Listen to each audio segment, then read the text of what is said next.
শীত তো প্রায় যায় যায় অবস্থা, তো এখন হচ্ছে মোটামুটি অনেকটাই গরম চলে আসছে। তো এখন হচ্ছে এই যে বড়ি নেমেছে, আর বড়ই সিজনে বড়ি মাখা খাবো না তা কী করে হয়। তাই প্লেট নিয়ে রেডি টেডি হয়ে বসে গেছি, বড়ির মাখা খাবো। আর এই জন্য হচ্ছে বড়ি নিয়েছি, ধনেপাতা নিয়েছি, কাঁচামরিচ নিয়েছি, লবণ নিয়েছি। আপনারা চাইলে কিন্তু মানে একটু চিনিও ব্যবহার করতে পারেন। তো বড়ি মাখা তো বড়ির সিজনে খেতে দারুণ লাগে। তো আমি হচ্ছে এই যে ধনেপাতাটা, দেশি ধনেপাতাটা মানে ছিঁড়ে ছিঁড়ে দিচ্ছি, আর খেতে কিন্তু দারুণ টেস্ট হবে এটা।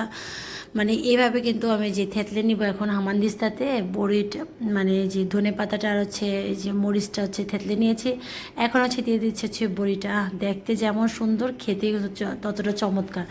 এই মানে দুপুরবেলা কিন্তু এই বড়ি মাখাটা খেতে এত দারুণ লাগে, কি বলবো, যা সবাই তো জানেন আর সবাই তো খেয়েছেন।